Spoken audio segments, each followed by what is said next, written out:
Rasti sretna da svi narodi vide, sa strana svih, sa juga i sjevera, kako se rađa i kako se voli, kako se brani zemlja proletera. Rasti cvjetaj pod zvijezdom slobode, partije i pod srcem Tita.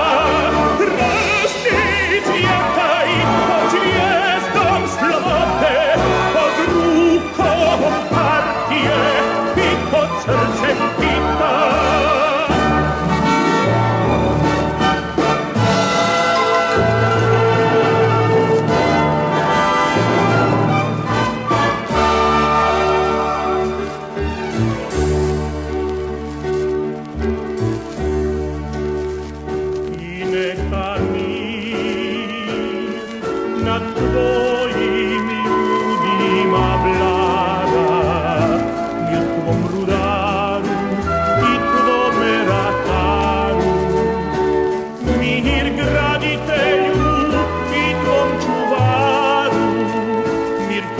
Sreći u vodi mi strojeva i usijaju žita. Rasti i cvjetaj pod zvijezdom slobode, pod rukom partije i pod srcem Tita. Rasti i cvjetaj pod zvijezdom slobode, pod rukom partije i pod srcem Tita.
северных морей. Человек проходит, как хозяин необъятной родины своей. Тут жизнь невольна и широка, точно Волга полная течет. Молодым везде у нас дорога, старикам везде у нас почет. Страна моя родная, на моей полторы.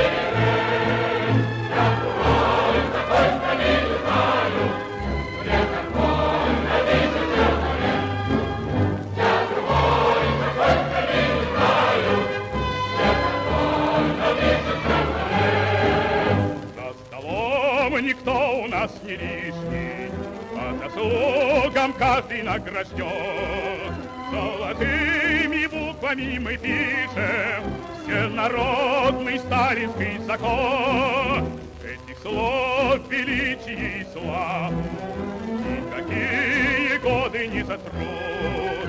Человек всегда имеет право на учение, подвиг и на труд. Страна моя родная, на моей полторы. Я другой такой страны не знаю, я такой родился человек. Я другой такой страны не знаю, я такой родился человек. Над страной весенний ветер веет, каждым днем все радостнее жить. И никто на свете не умеет лучше нас смеяться и любить. Но сурово брови мы насупим, если враг захочет нас сломать. Как невесту родину мы любим, бережем, как ласковую мать. Страна моя родная, на моей полторы.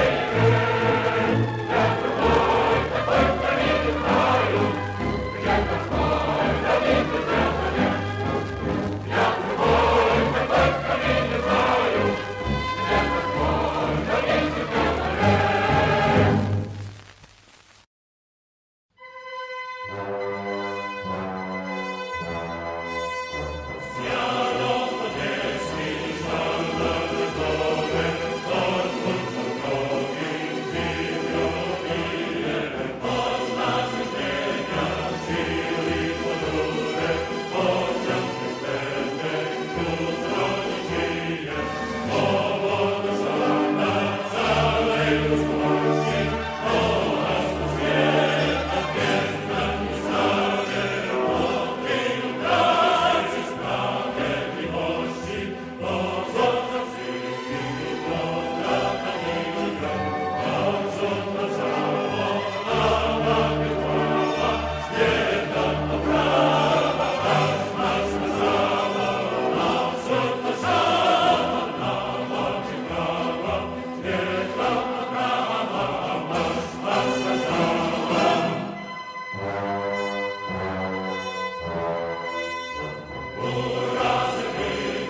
duhovnicești, cuvânt de dor și luptă, de doine și povești. Dar dacă astăzi pacea e lege și sfut, e pentru că pe lume partidul s-a născut.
Cuvinte le-am moștenit în grai, doar bănuiam ce înseamnă, ce tâlcuri au sub strai.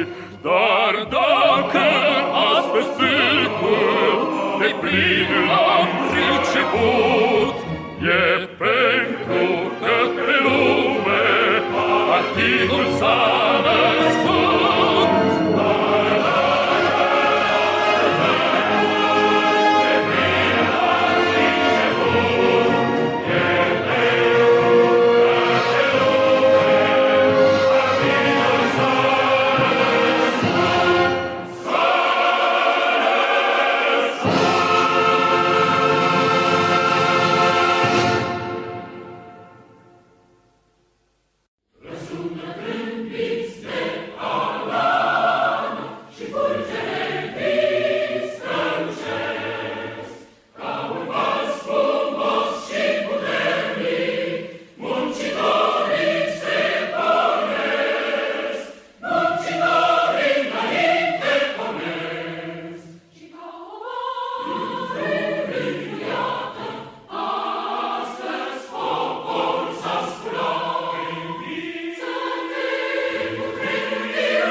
Good evening, everybody, and welcome. You join us today with another live stream, and the mic's not working. Hang on a minute.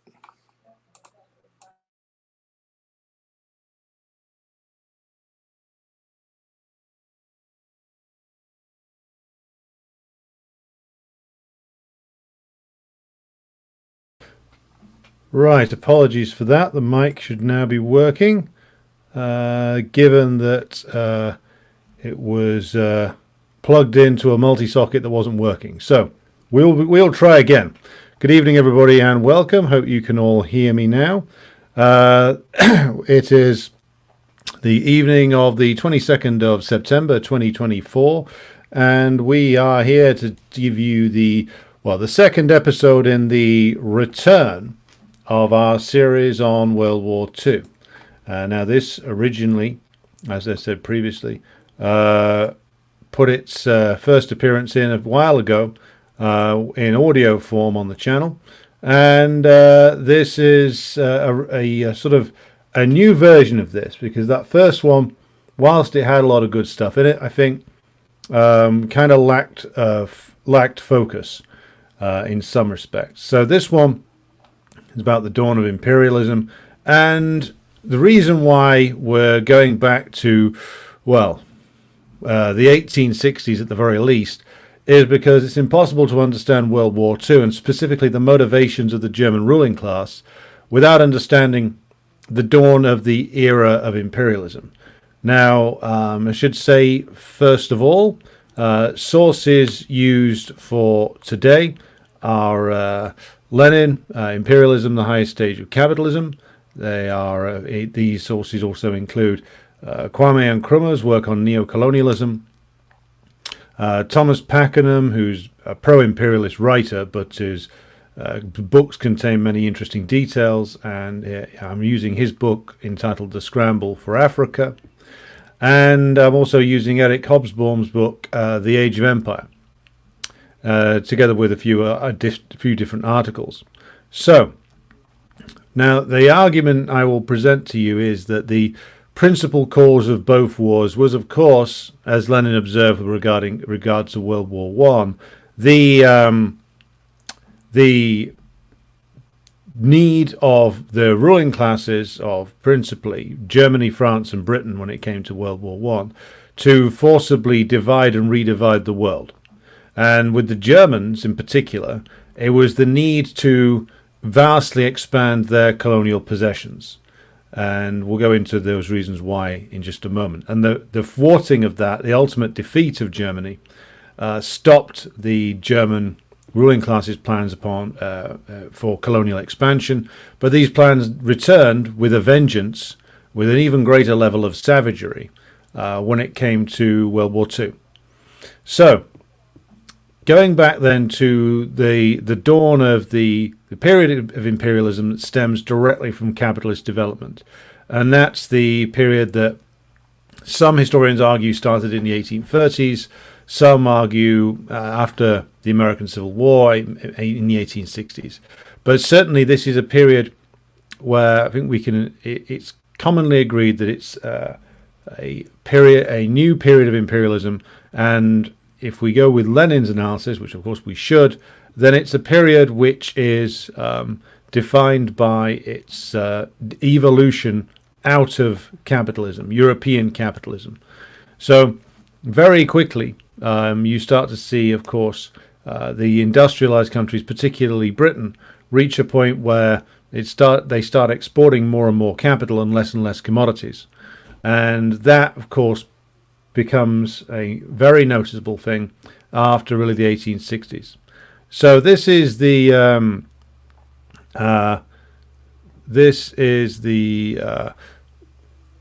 setting in which we start our discussion.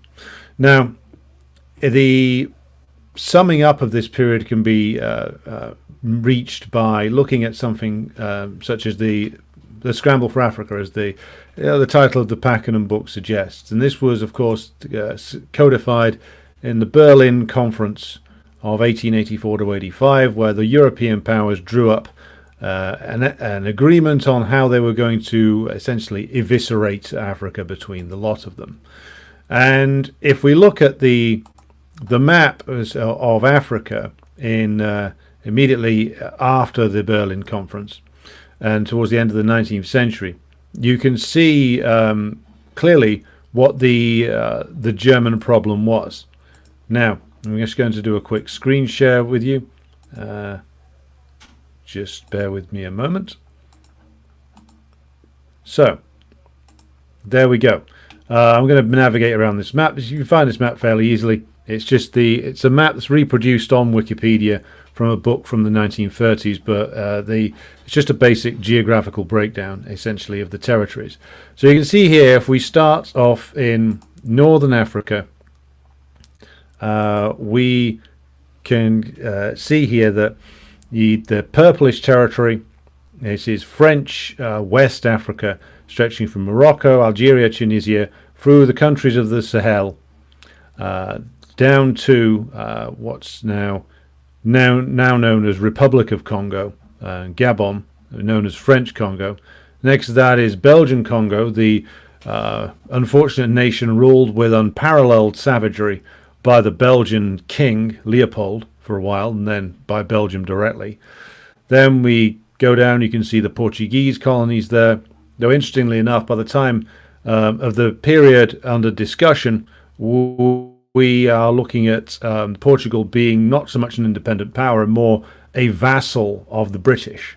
It became more and more true as the 19th century wore on, that the Portuguese, like the Spanish really, had fallen behind in terms of industrial development.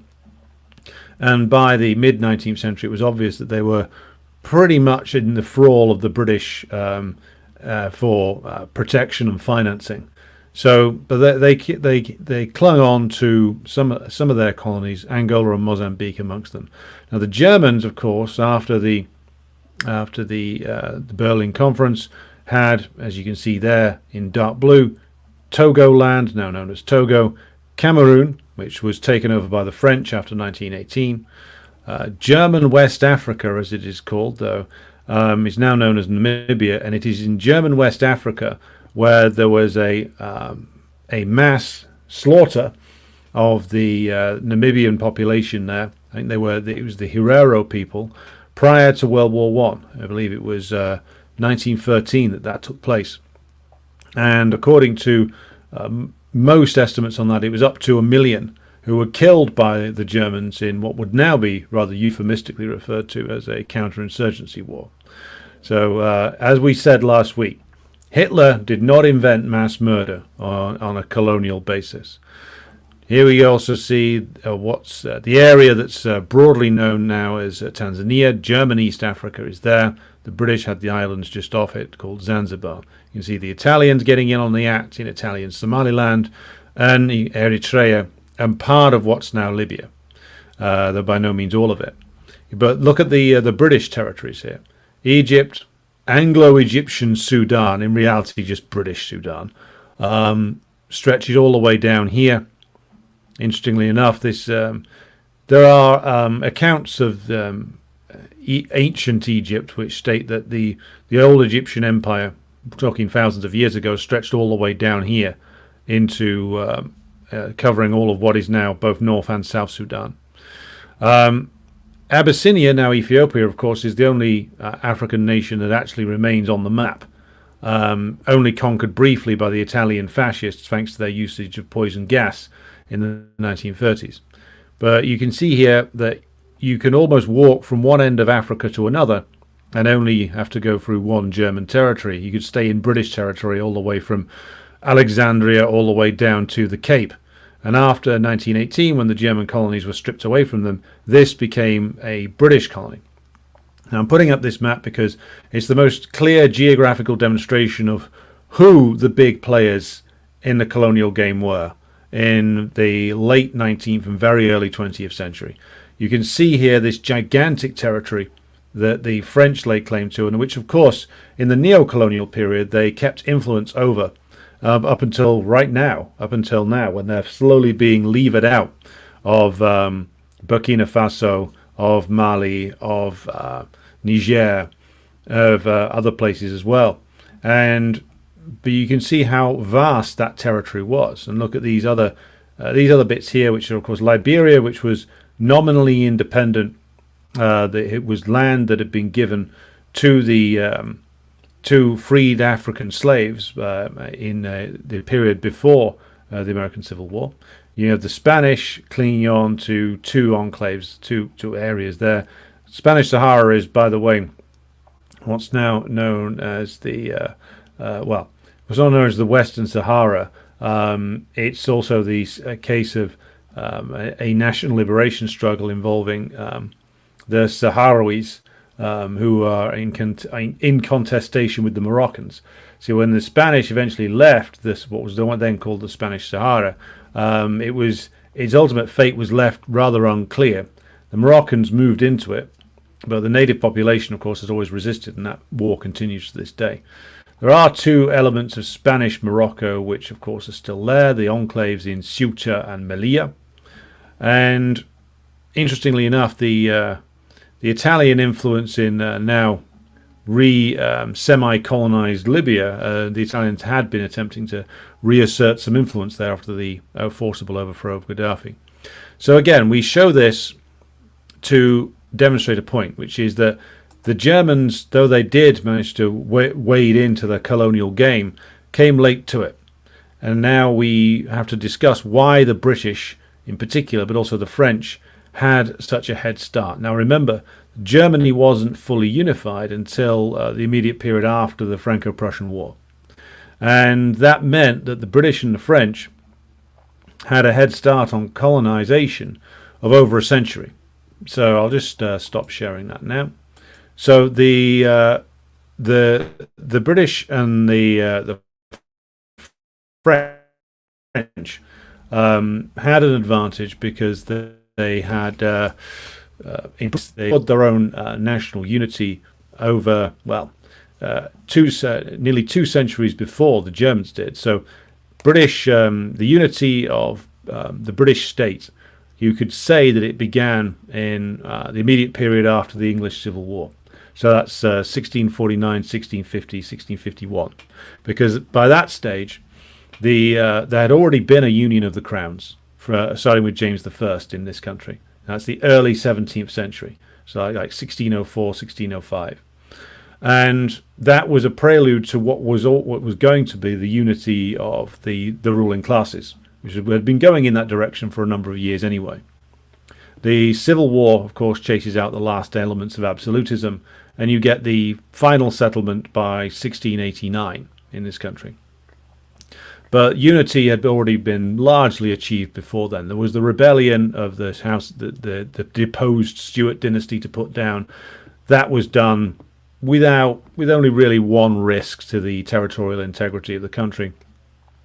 That internal rebellion was put down by 1745. So even if you take the latest estimate, the British have over 100-year-long head start with regard to the unity of their territory.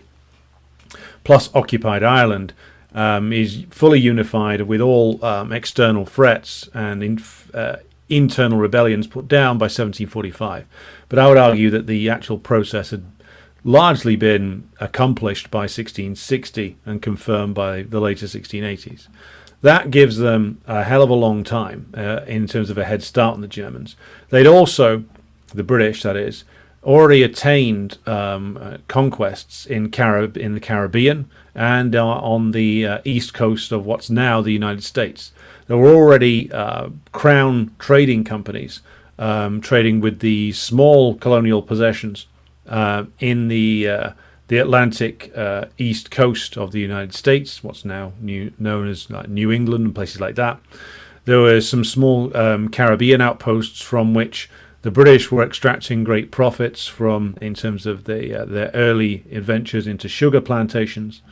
So the British were already established pre the English Civil War as a colonial powers. And I say the British because, of course, a lot of these were financed by the English. Some of them were engaged in by the Scots as well. They were already doing joint ventures to a degree, and they were already collaborating on transporting Irish rebels to the Caribbean. So the British Empire starts to form really probably from the later 16th century, when they first attained these possessions in the Americas. And it grows to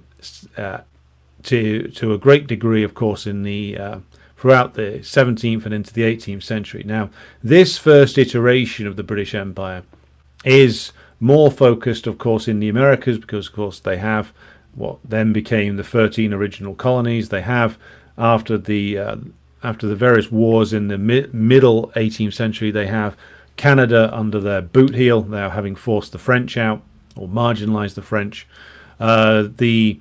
The Spanish Empire is already showing signs of decay. So you have this version based on more mercantilist capitalism, which is running in the Americas. This version of the British Empire in the 18th century.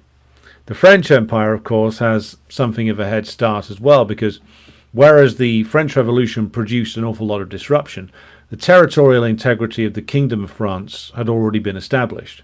And the French were already, like the British, engaged in imperial expeditions in Africa, in and around India. There were French territorial possessions in India all the way into the 20th century. They were very small compared to the British, but they were there. And so even though the French went through much more disruption and defeat than the British did in the 18th and the 19th centuries, the French still had an advantage over the Germans, because, of course, the Germans came out of the chaos of the decay and collapse of the Holy Roman Empire, and then the Napoleonic Wars, and only then did the process of starting the unification process start. Now, even though the British, of course, were forced out of the United States by the rebellion of the 13 original colonies, they still clung on in Canada. But the emphasis of the British Empire did shift. They still retained very profitable possessions in the Caribbean and retained an influence in Central and Southern America. But the emphasis did shift. It shifted more and more to India, which, of course, became the literal jewel in the crown, because God knows the British nicked enough jewels from India in the later 18th and early 19th century. Now is not the time to rehash the entire history of the British East India Company, but suffice to say that the way in which the British took over India piece by piece and bit by bit was a story of typical British manipulations, establishing themselves as merely a trading company, but quickly identifying weak rulers who could be manipulated and then subordinated through economic and trading arrangements. The East India Company was one of a number of trading companies that operated there, but easily the one that came out on top.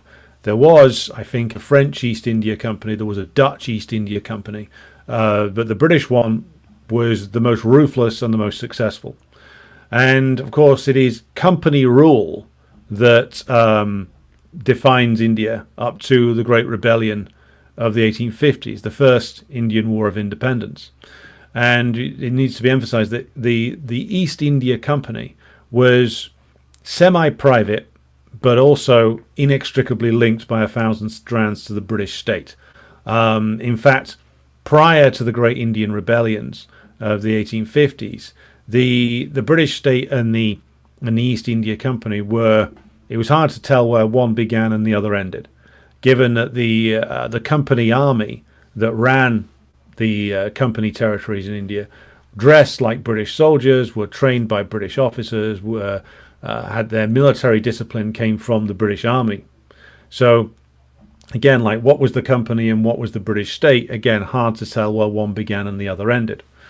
Now, it's been estimated more recently by a Indian, I believe, economist called Utsa Patnaik, who published a book 6 years ago now, detailing how over almost 2 centuries the British extracted a total of nearly $45 trillion from India in the period 1765 to 1938. So that is an astonishing and huge amount. And it is reason why even George Orwell had to admit in some of his writings that, I think it's in Burmese Days, when the main character there reflects that when the British arrived in India, the Indians could cast a cannon that would rival anything in Europe or perhaps be better than it.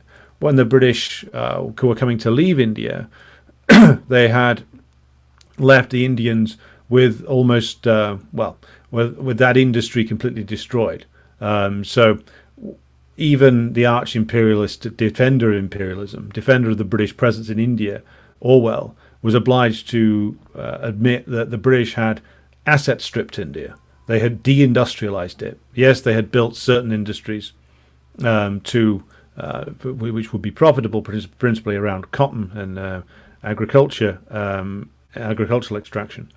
But in terms of the industries that had existed there prior to the later 18th century, the British had asset stripped and destroyed all of that and tried to turn India into a site of purely resource extraction.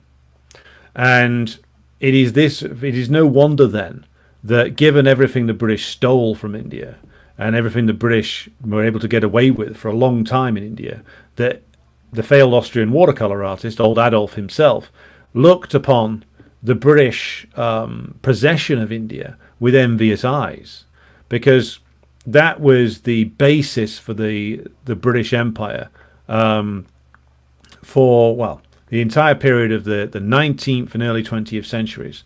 Everything was built around defending that, because, well, why wouldn't it be? When you're extracting that much in terms of the cotton trade, in terms of also precious metals, in terms of agriculture from that country, to the point where, as even bourgeois historians will admit, there were several large-scale famines in the 19th century, which, whilst they were horrific, the British continued to export food from India all the way through them.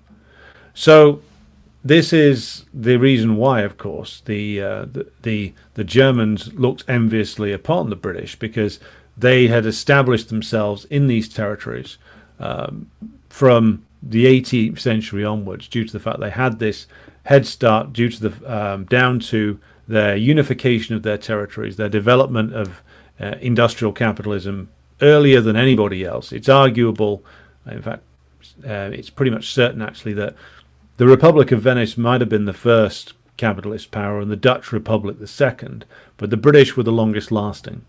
And their advantages, they played these advantages very well in the 19th century. Of course, as Lenin outlines, for both the British and the French, and rapidly the Germans, the ability to make profit domestically, or make enough profit domestically, rapidly runs out. And of course, this triggers the move to the new imperialist system, which centers around the export of capital and the extraction of super profits, as we call them now, from the colonized nations.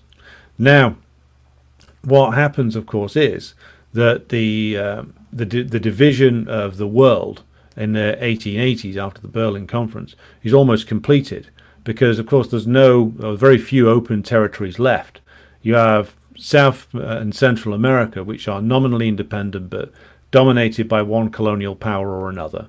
You have the United States, which is becoming an imperialist power after the triumph in the proper unification of the country, followed by the triumph of the Union in the Civil War, and then the mass development of industrial capitalism, which rockets towards the imperialist period, which pretty much emerges fully, I should say, with the Spanish-American War, conquest of the Philippines, conquest of Cuba, etc. And the United States emerges as an imperialist power in its own right then. So the areas of the world that lay open to hyper-exploitation had closed down. So let's think about German imperialism for a moment. Let's consider it. Where does it go? The British and the French have locked down most of Africa. The British dominate India. And bear in mind what is called British India consists of what is now Pakistan, parts of Afghanistan, but never all of it, India, what's now Bangladesh, what's now Burma, and what's now Sri Lanka. So it's a vast area. They've also got what's now Malaysia, Singapore. They've also, of course, got Australia, New Zealand.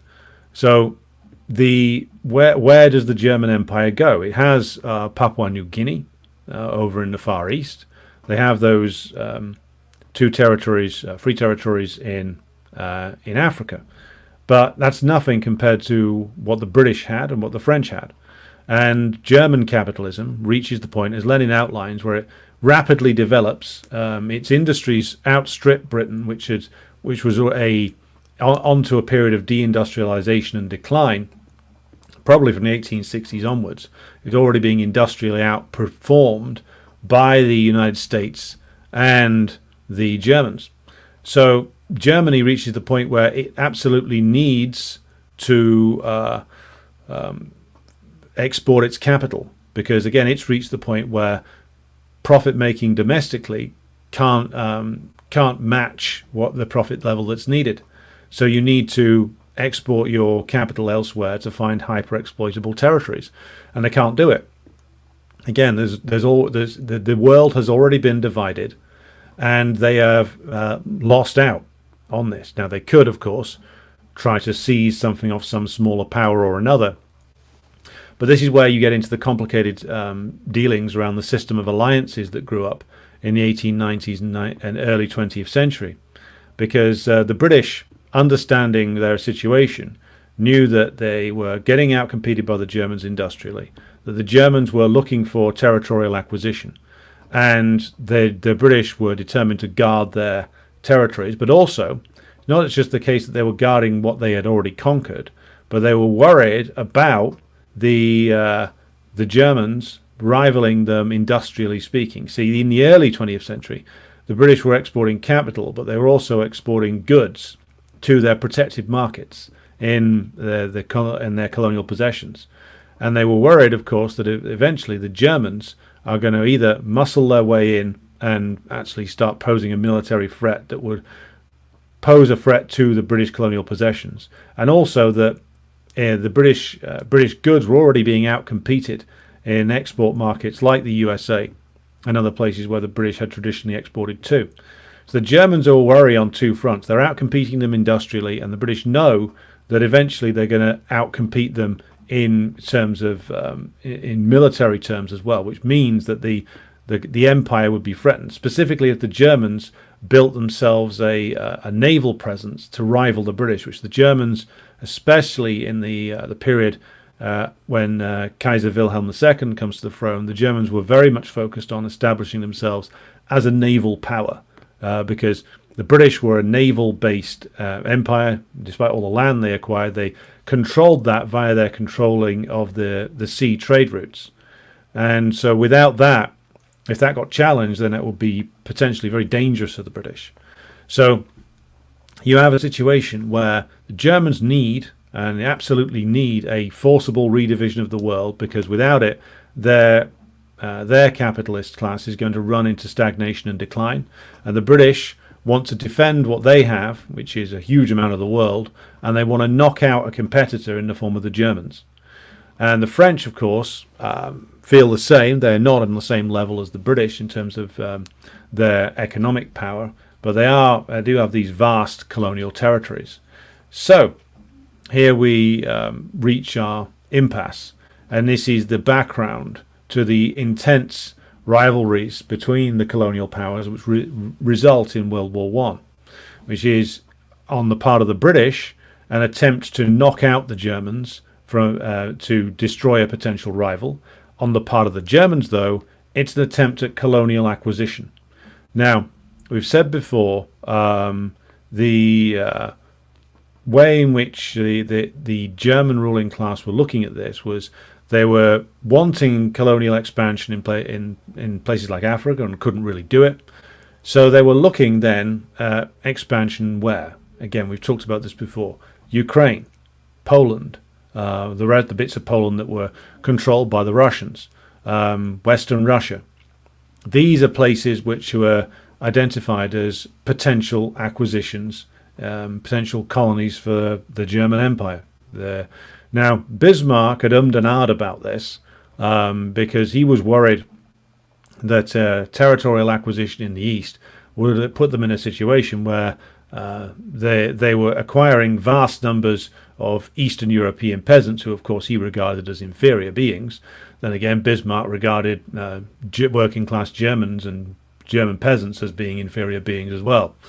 But he worried that it wouldn't be something that the Germans could easily control, which was why he was opposed to it. Not out of some sort of humanitarian concern, but because he was worried that it wouldn't be something the Germans could easily control. Now, this concern, of course, was overridden by the lust for territorial acquisition that the capitalist class felt. Might be part of the reason why ultimately Bismarck was deposed, in that he favoured consistent manoeuvring and alliance making, knowing, and I think understanding on some level, the potentially vulnerable position of the German Empire in terms of it being surrounded by enemies. But by the time war breaks out, Bismarck is, of course, long gone, not only deposed but dead. His successors had no such concern, so they were wheeling and dealing with the Russian capitalist class at one point, trying to bargain with them. They got out-competed there by the British and the French, and they were in an alliance with one of the sick men of Europe, the Austro-Hungarian Empire, which was this very much a declining semi-feudal land-based power, but which through the alliance with them, the Germans hoped to gain an advantage in the Balkans and in what's now Ukraine. Didn't really work out due to the extreme ineffectiveness of the Austrian economy and the Austrian armed forces stretching from that economic incapacity. But this is the situation which creates World War One. I could spend much longer talking about it, but that's the background you need to have, which is that the German imperialists are confronted with a situation where they can't expand in the way that the British and the French could. So therefore, they're going to try and do it in the east of Europe. And that is the reason why they were, some of them at least, were convinced that they could still bargain with the British up till World War One broke out. And it wasn't an unreasonable expectation. And again, here we get to the point about how Hitler wasn't exactly being original when he came up with these plans. There was a sizable number of German officials in the early 20th century who thought that a deal with the British was eminently possible to reach, and because they were looking at acquisitions in the east of Europe. And the way in which this was going was that they thought that because the British had their empire in Africa and elsewhere, that why would the British care that much about us, of course, taking territories in the east? Now, this was, again, not an unreasonable expectation from the German ruling class's point of view, and one that the British weren't all that opposed to either. There was a pro-German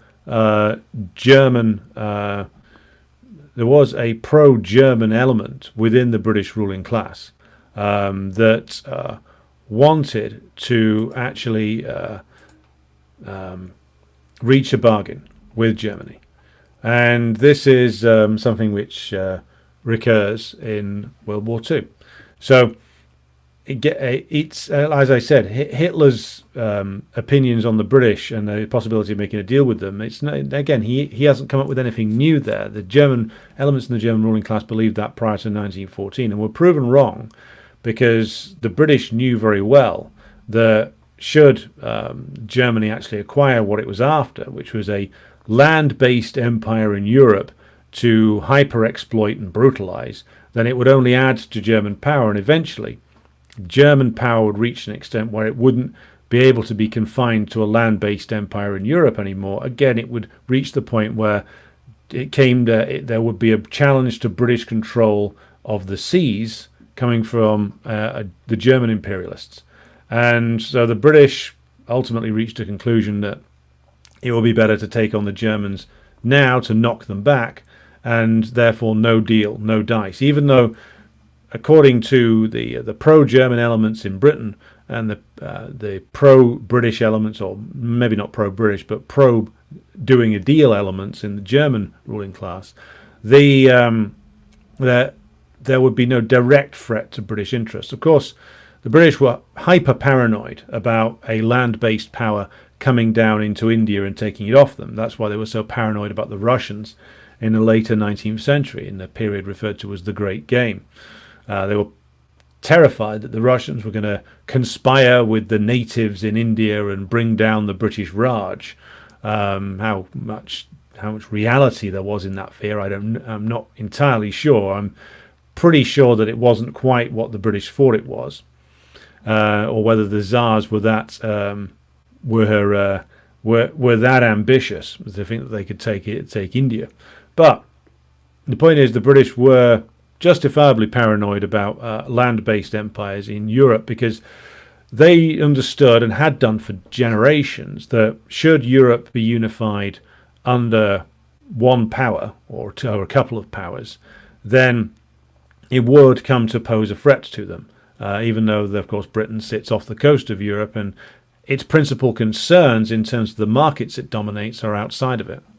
And so the alliance with the French was convenient for them, because it was about stymieing the rise of this great industrial power known as Germany. So this, again, to reiterate the point, this is the situation that creates World War One. Hitler, responding to this, wasn't coming up with any particularly original thoughts, be it his envy and admiration for the British. And let's just say that his admiration for the British from the point of view of a brutal German imperialist is, of course, entirely correct. What the British had done and got away with in India and other places was something that would make all imperialists jealous, especially the Germans. And so we should also remember that the ambitions of the Germans in World War II were, again, the same as in World War One. What they wanted to do was to conquer Ukraine, Western Russia, Belarus, places like that, and to subjugate it and extract wealth from them in the same way that the British did from India.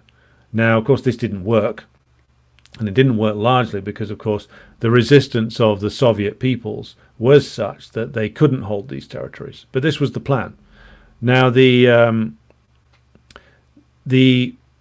aftermath of World War One is, of course, that shows us that all of these plans, both the German imperialists, lay in ruins, but also the plans of the British had been fundamentally disrupted. They were weakened in ways that they hadn't anticipated, and they, of course, had bargained or mortgaged their empire on winning this war. They didn't expect it to go on as long as it did, or to be as bloody or brutal as it was. Nor did they expect that the Tsarist Russia would collapse so spectacularly and ultimately give way to the world's first socialist state. Now, therefore, the attempt to forcibly divide and redivide the world basically destroyed British and French imperialism. It took a long time for them to finally disappear, and indeed their shadows are still lingering to this day. But the British essentially mortgaged themselves to the United States in World War One, as did the French. So when it came to the reparations payments after World War One, it was a case of like robbing Peter to pay Paul. It was the British and the French would extract payments from the Germans, then they would use that to pay off the gigantic debts that they'd incurred borrowing from the Americans. Rather, this is how the cycle of capital works. The British were heavy and early investors in the United States industrialization drive in the early 19th century.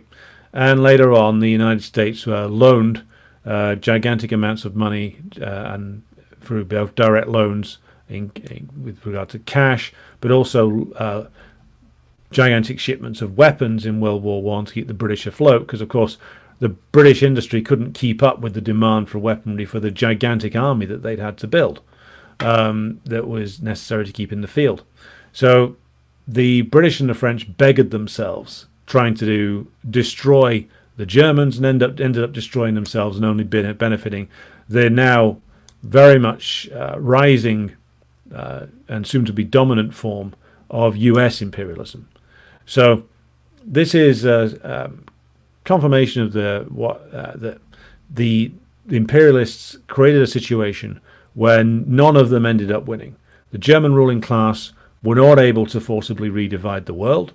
The British ruling class damaged the German ruling class badly, but ended up damaging their own ability to cling on to their territories perhaps even more. The war created the world's first socialist state, that is World War One did, and it also gave a giant burst of impetus to the anti-colonial movements all the way around the globe, including in India, the jewel of the British Empire, including in Ireland, the country that had been brutally hyper-exploited and was right next door to Britain. So the British ended up doing themselves in, cutting themselves off at the knees in an attempt to preserve the division of the world as it stood in 1914. They ended up accelerating their own demise, which is what imperialism does. It's a product of capitalism which has run into its inherent limitations domestically, and has ramped up its contradictions. So it tries to get out of that by conquering more territory, conquering more markets, being able to export capital anywhere in the world. And then it tries to preserve that, or divide and redivide the world in their interest, and ultimately ends up destabilizing and destroying itself, at the cost of course, millions and millions of lives. And it shows that in the British case, and in the French case, and the German case, capitalism represents this very rapid progress in terms of industrialization all the way through the 19th century, but then hits the buffers as soon as it's pretty much as soon, even before the end of the American Civil War. In the British case, British manufacturing starts to decline from the 1850s. They move more and more into the export of capital in the 1860s and 70s. The British capitalist class stop investing in research and development in a lot of areas. They get outstripped. They therefore, rather than reinvesting in means of production, they put more and more into exporting capital, and their decline only continues. And the rivalry with German imperialism, which is going inexorably in the same direction, only intensifies. There are those who argue that German industrialization took place on a different basis. Was it necessary that Germany was going to be as imperialist as the British? And the answer to that is yes. Yes, the German industrialization took a slightly different path than the British did, but it reached a similar place. It reached the imperialist period, the imperialist phase of capitalism by really the 1880s. And such was the rapid progress of German industrialization and industrial growth. So capitalism, left to its own devices, ended up in imperialism. Now, this again is something which various idealists for capitalism cannot get over. The idea that this is what always ends up happening. And now we are reaching the point where the world has been split into myriad independent nations in our own time, I'm referring to now. So the ability of any capital to expand and hyper-exploit areas is becoming more and more limited, hence the crisis that we're in now.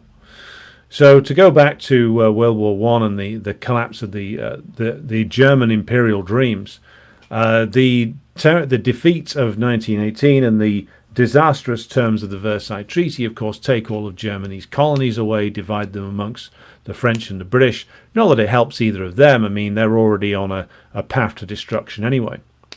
But the German ruling class, of course, come back with ever greater savagery in the 1940s when they attempt to reconquer or conquer these areas in the east of Europe.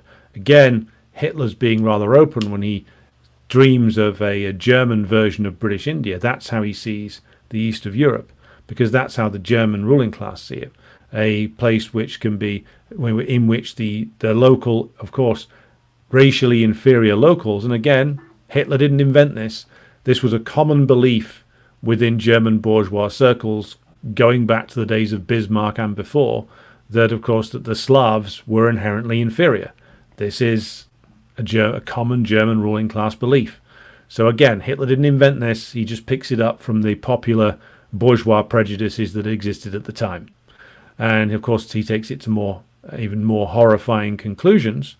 But the fact is that, again, the German quest in World War II is to establish that German version of India in Ukraine and elsewhere, with the idea being that the inferior population can be worked to death, that they can or can be expelled, and that they can be then replaced with German settlers. And that's the big plan. Same plan as existed prior to World War One, existed in World War Two. The inherent advantages of the British and the French had, of course, worn thin to a degree by 1939. It's interesting that when it comes to World War II, and we'll be discussing more about that next week, that the British actually were, arguably, were industrially less capable of keeping up with the Germans than they were in World War One, and they'd had to end up having to be dependent upon arms imports from the United States for a certain period there in World War One. They were even more dependent upon the United States in World War Two, and we'll come to that in the coming weeks. But the point about this is that the World War Two is the extension of World War One in terms of the aims of the German ruling class in particular. The aims of the British and the French was to, of course, defend the division of the world as it stood, but they were already doomed, not by the Germans, but by the emergent struggles of the anti-colonial movement by 1939. The German ruling class were the ones who desperately needed to conquer new territories to hyper-exploit. And to reiterate what we argued last week, the brutality of the exploitation that was visited upon the east of Europe, Ukraine, Western Russia and Belarus in particular, was down to the fact that the Germans urgently needed to pacify or brutalize those territories into the point where they would acquiesce at least or stop resisting German rule. To the enormous credit of all of those who lived there, they never stopped resisting. So this is to emphasize the point that the aims of the German ruling class remain broadly the same in both wars. Of course, the situation changed somewhat, and the pursuit of those aims in World War II was more brutal, but it all stems from the fact that Germany was unable to join in the division of the world engaged in by principally the British and the French, and was always racing to catch up, and therefore as it was excluded from all these markets in Africa, Southeast Asia, it turned to the east of Europe as the territory it wanted to conquer. So I will now turn to comments from the chat. So I hope you all enjoyed the musical accompaniment. Just with regard to the music, what I'm going to do is, for each of the specialist programs, there's going to be a unique soundtrack. So for the Stalin series, there's going to be a soundtrack based on songs about the man himself. For the World War II series, what I'm going to have is probably a series of partisan songs, partisan Soviet songs, resistance songs that is played in the introduction to that. So from next week, keep an eye out for those. Right. Greetings to those in the chat so far. Jonathan Foster, Dr. Ahmed, Jack Jones, Luca, Sean, Michael, Carolus Maximus, Edward. L. Pool Photographs says, hello from Liverpool. Always good to see the Scousers in the chat. Peter joins us from Perfidious Albion. Banana Bender is here, who was laughing at you, Man United drawing to Crystal Palace. That is pretty funny. Robeson, good morning to you over there in Kuala Lumpur. Richard Madden is with us, as is Rob. And Rob is, of course, from the other side, the wrong side of the Pennines. James Goblin is with us on X. Muzzle Paint is here, as is Hugh Keenan. James Goblin says, if the playlist is the same as previous, one of them was The Hymn of My Country, Socialist Federative Republic of Yugoslavia. And there is more Yugoslav songs. There's a whole Yugoslav playlist I'm going to get ready for when we're going to be talking about the war in Yugoslavia, the Tito led partisan war. Svetlana joins us from Moscow. Greetings to you, comrade. Abtin joins us from the Swedish E20 road. Good evening to you, comrade. Anthony joins us from Prague. And Unused Sub joins us from Alicante in Spain. Good evening to Zuleika. Good evening to Christopher in the People's Republic of China. Good evening to Ian Foster. Good to see you here, comrade. And good afternoon to Jenny over in the future People's Socialist Republic of the United States of America. Well, the wordy title, but I'm going to have workshop that one. Jane, good to have you with us. Jane says, how I wish my old mum was around to sing along with these wonderful tunes. She would have loved them. Well, it sounds like your mother had great taste, Jane. Good to have you with us. Red salute to your mother's memory. More Time Needed joins us from Skeggy on the East Coast Riviera. We also have T.G. Wilson joining us. Davey is with us, as is Daniel. Good to see you here, comrade. Krasovets is here, as is Owen. Solidarity greetings from Beans, also on the wrong side of the Pennines. Jerry, good evening to you. And Zauta is here, as is Tim Gray. Irish Partisan is still enjoying the summer over in Minsk. Good to have you with us. Jack Jones says, Jack R. Powell's work is an excellent source for the Great War. Mainly the second part. Can't recommend it enough. Yes, I'm going to be using his work for later episodes. Edward says the shortages of consumer goods and even some foodstuffs and housing was real in the USSR. My family in the Latvian SSR lived in squalor with no running water and drove to Lithuania to buy sausages. And these shortages and appalling living conditions that my relatives curse are from the 70s and 80s. It's interesting that you say that because, like, according to like all the data I've seen, like Latvia, Lithuania, and Estonia are actually some of the most developed parts of the USSR.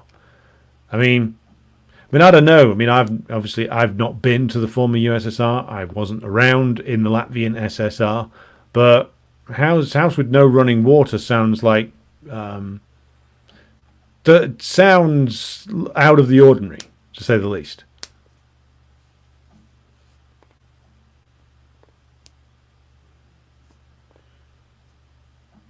Belgian Congo says Songs 4K is surprisingly far from Belgium. Yes. Libya was under Ottoman Turkish control until 1913 when it was seized by Italy, says Irish Partisan. Jose Santos joins us. Batman says Namibian genocide included human in concentration camps and human experiments. Yeah. Again, like the more you examine what the Nazis did, you realize that it was all just part of imperialism. In fact, we're going to have at least one, maybe two episodes on the eugenics, so-called scientific racism, and human experimentation. Because again, the Nazis did this on a much bigger scale, but they did it. The main crime that they committed, if you believe the imperialists, is that they did it inside Europe, and they did it and recorded it. And were didn't exactly go out of their way to hide it.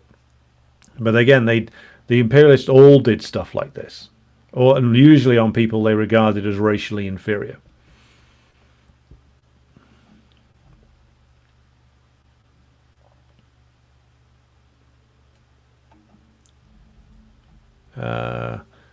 T.G. Wilson says British rations were worse after World War II than before. The weak dollar let all the British colonies surplus going to the US in US exports. The sterling zone was destroyed. US dollar hegemony began. Yeah, alliances between imperialists are tricky things. Like they always, even if they're working together on something, they're always also trying to do each other over. It's one of the weaknesses in the imperialist system that the Soviet leaders fully exploited in the later 1930s, like realizing that the alliances of the imperialists, even though they all wanted to see communism destroyed, they also were constantly trying to work to undermine each other.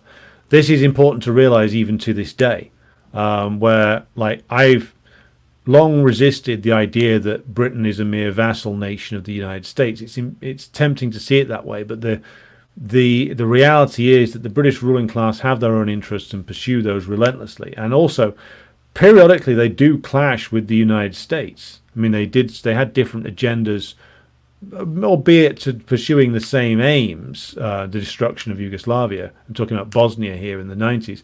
They were backing different horses there. They were running different agents there.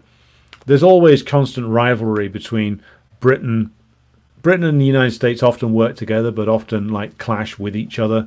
Like the British are constantly trying to leverage the US military power for their own benefit, and the US is often unwilling to do so, or if they do so, they'll do it in a way that ends up stiffing the British, who no one ever feels sorry for, which is just as well, really.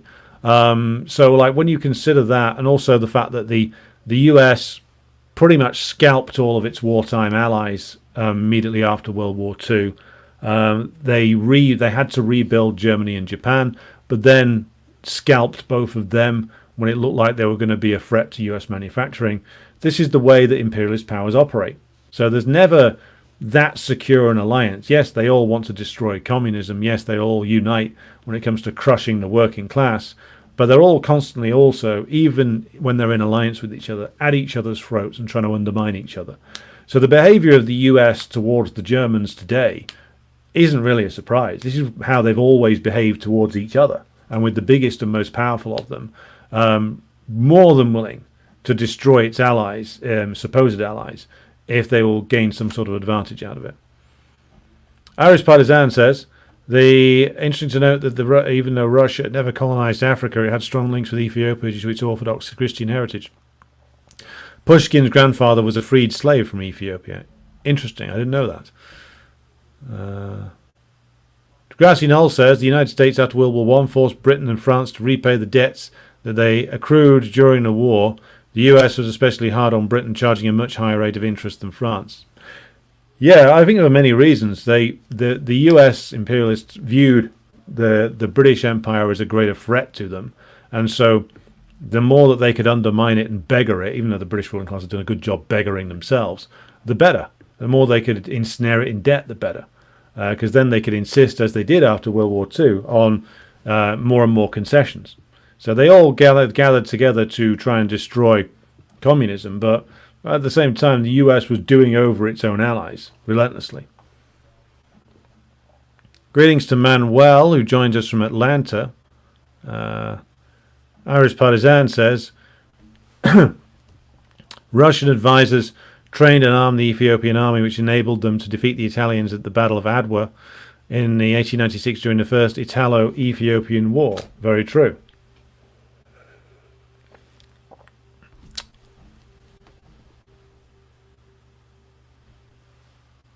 Otis says, the Women's Battalion of Death, the 10th anniversary edition, World War I full movie, is on YouTube with English subtitles in case you want to watch it later. I'll make a note of that.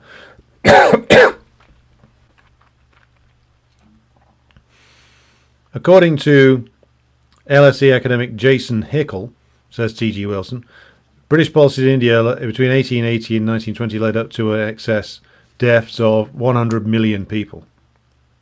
Yes.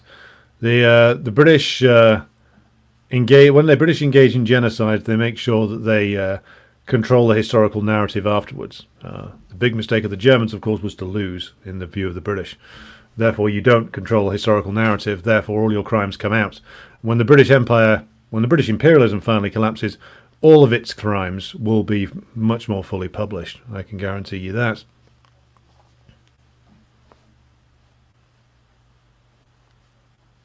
The British took the word loot from India, literally stole the word for treasure. Yeah, we stole the word for bungalow as well.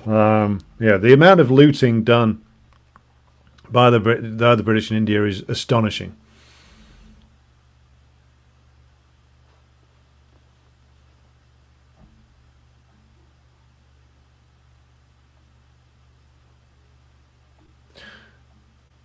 Batman said, World War One, you know, the Germans didn't bomb West London because the Kaiser's cousin, the English monarch, was living there. Well, they were very polite during the First World War. Irish Partisan says, I remember reading an account of an East German TV crew visiting a village in Togo around 1986, being met by elderly local men who had served in the Imperial German Army. They all spoke German, and one veteran sang the anthem of Imperial Germany. Yes, I read about that. They could still... I think there was a bunch of guys in... Was it Namibia? Sued for a German war pension in the 1960s because they'd been involved in World War One, in the African War in World War One. Ironically enough, when my own great grandfather served on the British side. Krasovet says today is Bulgarian Independence Day, 1908. Well, happy Independence Day to Bulgaria. You'll need to, of course, secure another form of you'll need to pursue independence all over again. This time out from under the boot heel of the German-dominated EU and the US-dominated NATO.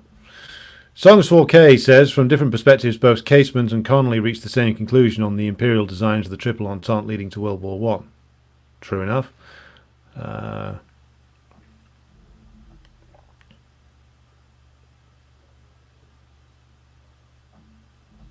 G.G. Wilson says, the terms of Lend-Lease in 40 to 43 and 46 and the 46 British loan provide the framework for US financial leverage to force Britain to give up its empire, relinquish its sterling area and unblock the wartime balances that Commonwealth countries had accumulated during the war. Lend-Lease 40 to 43 plus British loan of 46 provided the framework to force Britain to give up its empire and crush the sterling zone. Yes, and the British ruling class largely, though not particularly happily, had to go along with it if they wanted to cling on to anything. It's the reason why the British were so keen to get involved or to ramp up the Cold War, was because, one of the reasons was that if they could portray their empire as being a bulwark against communism, then they could sell it more to their US backers. US refused to ratify the League of Nations Treaty and only agreed to join the UN, IMF and World Bank on condition it had veto power. Well, it controls all three of those organisations. I mean, they always control the World Bank and the IMF. And the UN, a little bit more contested, but the UN's largely been a tool of imperialism from the very early days. So, I mean, I know that there was a lot of fancy-sounding words in the UN, Declaration on Human Rights, but words cost nothing, ultimately. T.G. Wilson says, Stalin correctly rejected the Marshall Plan, which correctly adduced was a tool of domination and imperialism, conditional in France on destroying the PCF, for example. Yeah, and it's like the Marshall Plan is always cited by like pro-imperialist commentators, but I think perhaps in a way that they don't understand. They always say about Afghanistan, we need a Marshall Plan for it. But I think the people talking about the Marshall Plan regard it as some act of benevolence and generosity, not that the Marshall Plan was there to put the countries of Europe under the control of the United States or under the very heavy influence of the United States. So perhaps they were right in a way. They did need a Marshall Plan for Afghanistan. Indeed, they got one, but it didn't buy them as much as the Marshall Plan did in Europe.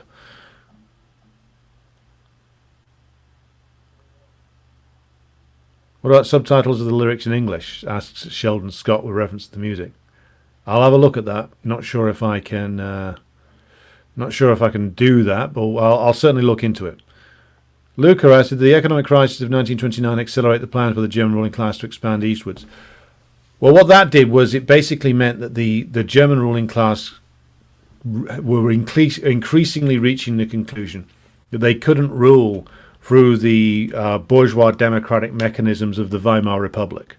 And it's at that point that, though I think that the remaining German bourgeois holdouts against the Nazis, so you see after 29, like the so-called centre parties in Germany, they all start to drain away support. And where does it go? It all goes to the Nazis. So like the liberal parties, most of their support goes to the Nazis. The moderate conservative parties, again, their support drains to the Nazis, because what's happening? The German bourgeois are consolidating behind the Nazis. So that's what 1929 does. The plans for eastward expansion, of course, come back rapidly because, of course, it's in the program of the Nazi Party. It's in Hitler's book. It's in Mein Kampf. By the way, we're going to be doing a whole episode on Mein Kampf, which means I've got to fucking read the bloody thing again. Tedious, doesn't cover it, but, sacrifices must be made. But the plans to go eastward come back after 33, particularly after it really accelerates after about 35, 36, when it becomes obvious that war's coming and that east is going to be the ultimate German target. Like the Soviet leaders understood that, and it's partially about crushing the Soviet Union, but it's even more than that, about subjugating huge areas in the east. So 29 consolidates or speeds up the process of consolidation of the German bourgeois behind the Nazis, and that leads to the plans re-emerging to go east. So I don't think the plans to go east ever really went away. It's just that in the period of the 1920s, when Germany was locked in crisis, they couldn't really do anything about those plans. When the Nazis emerge and the German bourgeois state is reinvigorated again, then at that point they can start thinking about expansion again.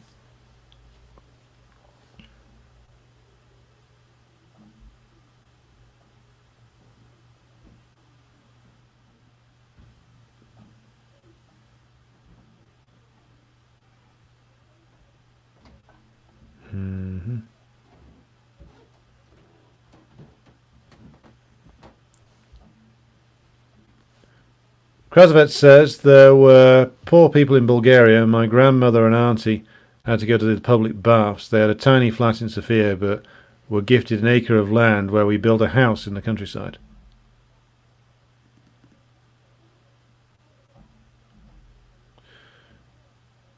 Okay, so there's a debate about relative levels of poverty in the Soviet Union, but I'll say this: like, it wasn't like indoor plumbing and fully connected like electricity and things like that weren't fully established in Britain probably until like the 70s or the 80s.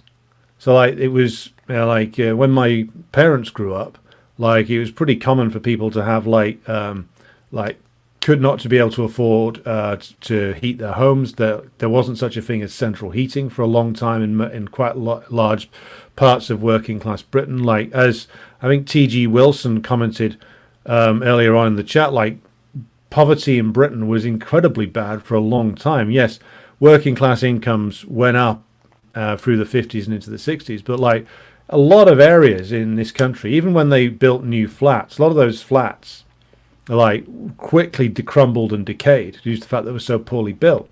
So people think that like in the imperialist countries, like that that life for all was like the land of milk and honey, which is how it's portrayed. And like, yes, the working class made considerable gains from the post-war settlement due to the fact that the British funded it by increasing the exploitation of the colonized nations. But in a lot of places, a lot of working class areas, they still lived in poverty. Like there was like the upper end of the working class did the best. The bulk of the working class remained slightly better off than they were before. A lot of them still didn't have fully wired in electricity. A lot of them still lived in apartments that were like had damp all over the walls. A lot of them could barely make ends meet, and never and couldn't all the way through to the 70s. And then the class war picked up in earnest, and what little they had was taken away from them. And these were people often in like decent jobs, like in working in mines and shipbuilding, etc. So a lot, even in the period where there was still industry in Britain, a lot of the pay was still poor. So like what people describe as being poverty in the east of Europe wasn't all that far away from what the large numbers of the working class experienced here. Yes, the upper end of the working class in Britain was doing considerably better. They were like buying homes that were fully wired into the electricity main system and had full access to running water. For a lot of places for a long time after World War II, that wasn't the case. So this idea that like Britain was like particularly was that far ahead of the Soviet Union, it was far ahead in certain areas, but not that far ahead in many, many others. And bear in mind, Britain had like a long head start on the Soviet Union.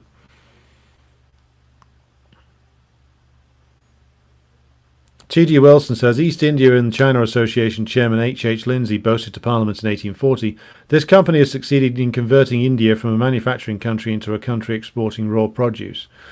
That's the plans that the British had for a lot of places. Interestingly enough, when we come to the next episode in the Stalin series next week, what you'll find is that there were people in the Soviet hierarchy, Sokolnikov and others, who wanted to do the same thing basically to the Soviet Union, to turn the Soviet Union into an area of agricultural produce and resource extraction to be provided to principally Germany.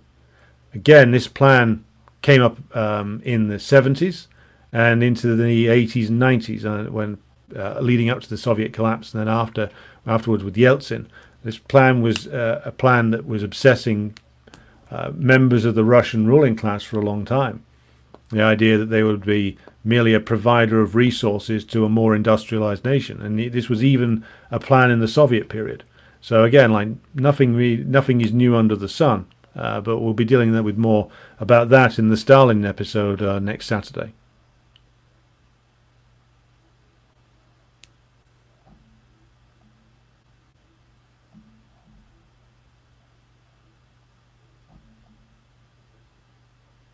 Discussion about bananas in the chat and ready availability of them. They're not that great. I mean, I don't really see why the availability of bananas is like the yardstick of civilization. Like, they're not even that nice. I mean, bear in mind, those of us who've probably grown up since like the 70s and the early 80s are kind of used to seeing like fruit in the stores all the year round. Like, again, when my parents' generation were growing up, fruit and vegetables were seasonal in Britain. They've become more all year round because of like the British exports. So it import so much from the rest of the world now. Therefore, like certain fruits and veg are available all year round. But it wasn't too long ago where it wasn't. And to be honest, it didn't exactly lead people into an inferior state of health, not having like bananas available all year round. Like there's plenty of other things that could stand in as a substitute.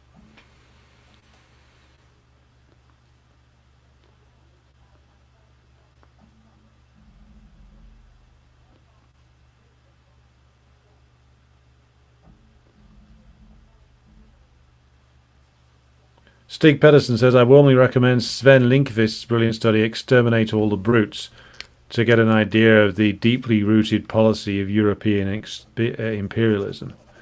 Yeah, sounds like something that a British politician would say. In fact, it sounds like something that would be heard in the House of Commons to this day.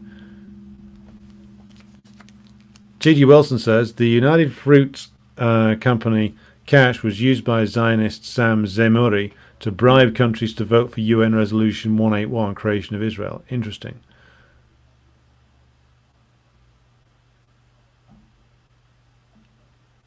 Right.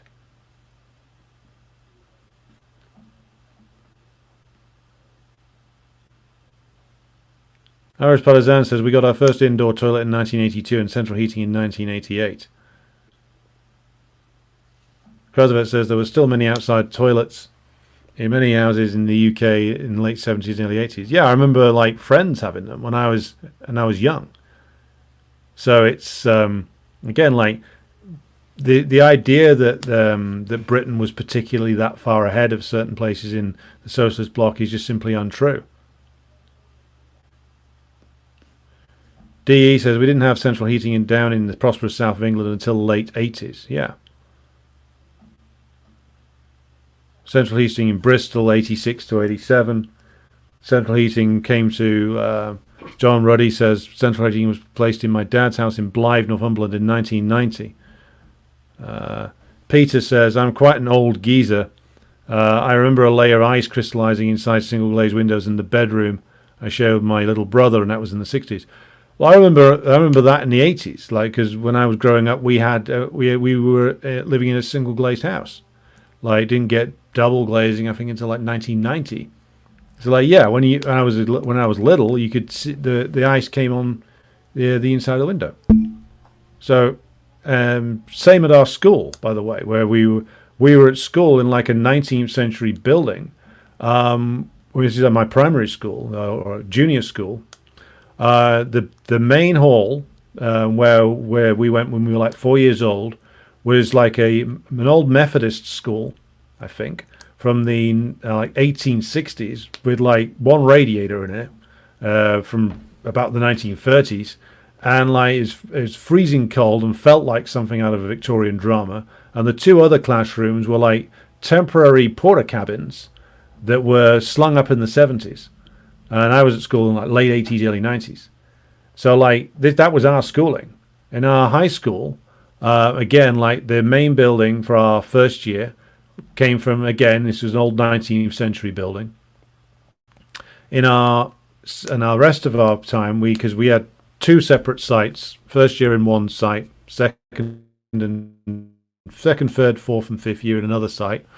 Again, like there was one old 19th century building, and then a load of temporary buildings that had been there for years. There was like a 60s science block, and all the rest of it was like porter cabins. So again, like the image of the great rich Britain just doesn't work. Like we the kids of like the 80s and 90s were using like infrastructure from we were getting our education in buildings from the 19th century.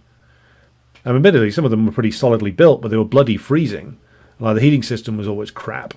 The plumbing was disgusting. So like that's like Britain. I mean, this is again, like the British ruling class are really good at selling you an image, but it's the image of their world, the bourgeois world.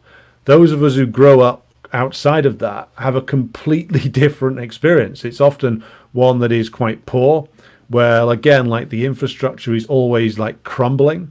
Like people complain about it now, and rightly so, because what they did was they replaced like the old more solidly built 19th century and early 20th century buildings like crap, poorly built late 20th, early 21st century, more plastic creations, and they fell apart in about 10 years. So like the infrastructure for the working class is always crumbling and falling to pieces. But of course that's never portrayed in the propaganda that the British like to put out there. Hello to Verena Fraser, who joins us.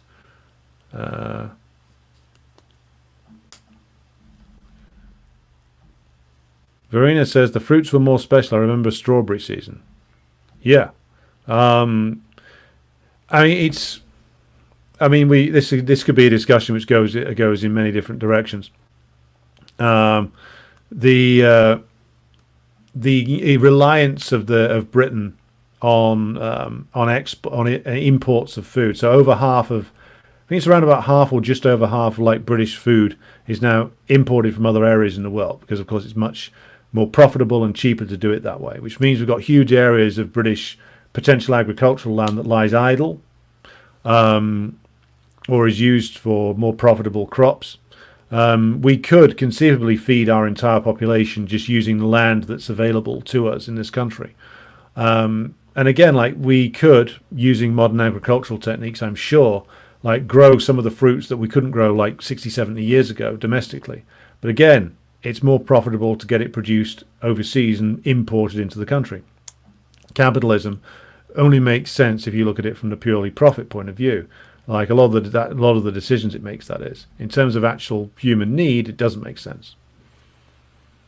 Svetlana says, well, 61% of Russian women are now recorded as obese, i.e. sick. Food was far better in the SU. Everyone who lived during that time tells me so.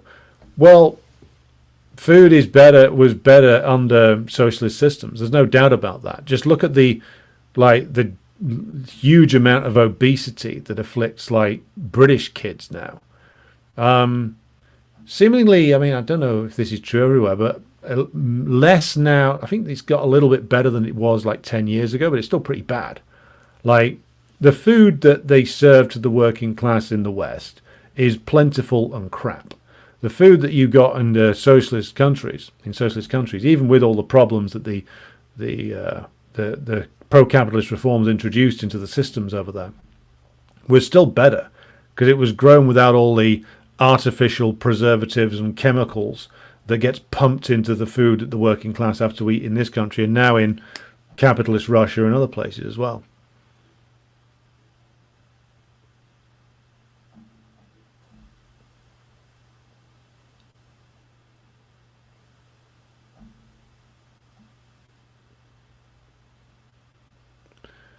Rob says, my parents didn't get central heating until the 90s and they lived close to a town centre, so not exactly in the middle of nowhere.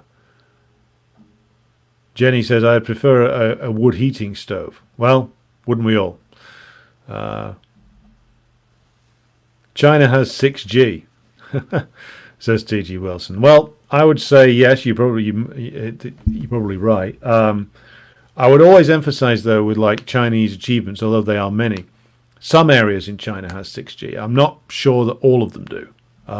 There's still uneven development there, which I know that the Chinese government is very painfully aware of and is working to overcome. But yes, your point is correct. John Ruddy says, an episode of Steptoe and Son shows how rare central heating and plumbing was in London. Yep. Jenny says, I was born in the 80s and we always had central air and heating. Yeah. Some did, most didn't back in the day. Anything interesting coming from the Labour Party conference, asks Luca. Well, Labour Party episode coming up later this week. Daniel Effel says, my mum's grandmother's house in Thirsk had an outdoor toilet even in the 1980s. Yeah.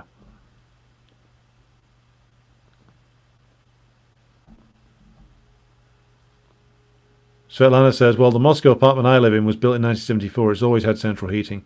Not you shivering half to death under capitalism Brits. I think it's fair to say that even in the Soviet period, there was uneven development in the USSR. It's pretty well documented how the Western USSR was generally more industrialized. And more evenly industrialized than Central Asia and the east of Russia. I mean, the Russian government's still talking about bringing the Far Eastern areas of the country into line with the West even now. But again, they lost decades due to the restoration of capitalism. So yes, there would, of course, been uneven development in places like Russia, which is the reason why Stalin insisted that there had to be industries built in many areas where it wasn't necessarily profitable to build them, because what you're doing is you're essentially bringing through modernization projects in these areas and bringing them into line with the west of the country. That was largely abandoned after Stalin's death and the Khrushchev period. You got the uneven development, I think, reasserting itself more powerfully.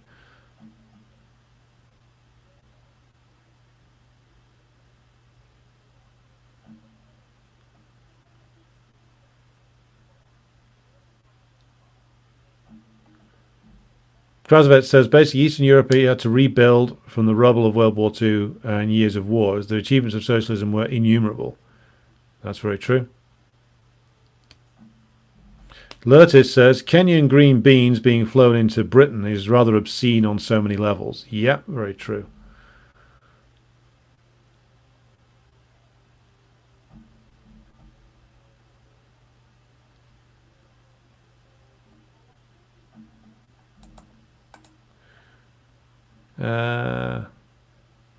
The local secondary school here in my neighbourhood is superior to my old state Catholic-run counterpart in many ways, including the food in the canteen. Talking about Belarusian education there, Irish partisan. Daniel says, for Zoomers like me, this all seems like ancient history, although it's important not to forget. Well, the reason why we make the point is because the discussion took us in this direction of about how far ahead were the imperialist countries compared to the socialist countries, and the answer that we've come up with just from this straw poll of the audience here is, well, they weren't that far ahead in terms of life for the working class. Life for the bourgeois and the upper petty bourgeois, looked better, but that's again a tiny minority of the population. The point about the British ruling class's propaganda in the Cold War was that they were trying to sell this image of Britain as this like uniformly rich place. Whereas like for 80-odd% of the population, it just wasn't. It never was.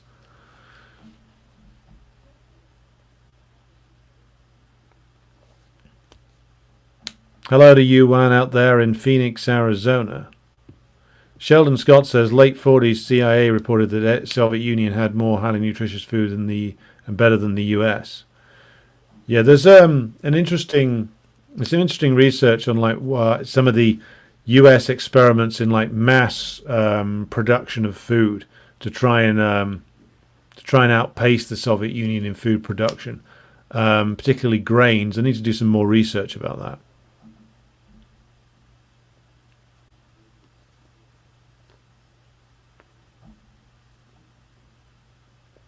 Okay, still scrolling through. Irish Partisan said, my apartment was built in the Brezhnev era. I don't ever have to worry about heating during winter, unlike my elderly parents back home. Okay, right. So we are at nearly the 9 o'clock mark. We have 377 of you watching. We started off talking about the dawn of imperialism and the plans of the German ruling class. We ended up in a discussion about heating systems and food provision in imperialist countries versus socialist countries. That's just where a live stream usually takes you. Right, okay, so going to be drawing things to a close here for this evening. I'll be back again with you on Tuesday of this week, as I have other things to attend to tomorrow. And on Tuesday of this week, we'll be back with the Ukraine war update, so please join us for that at 7:30 on Tuesday. Thank you to everybody who's tuned in. Thanks to everybody who supports the show on Patreon and Buy Me a Coffee. Subscribe to Patreon for our upcoming film review episodes. That's coming up pretty soon. And also be sure to subscribe to the website if you haven't done so already. Now, next weekend, of course, sees our regularly scheduled programming, which is going to be Saturdays for Stalin and Sundays for World War II. So next week, we'll be covering Stalin's reply to the opposition at the 14th Party Congress, and we'll also be covering, in World War II terms, we'll be covering the emergence of communism following the October Revolution and what role that played in the run-up to World War II.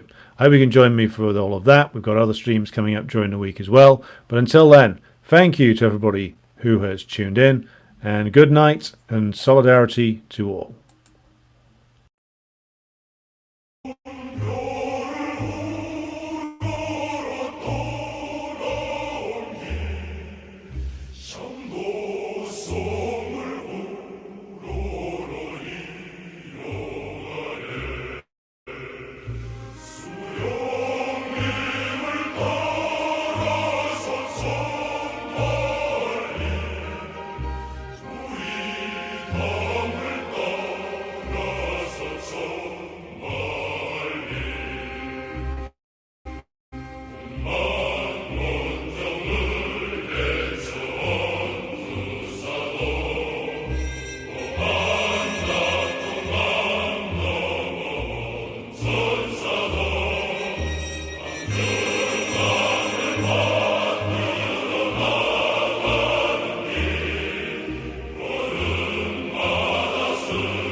Gdzie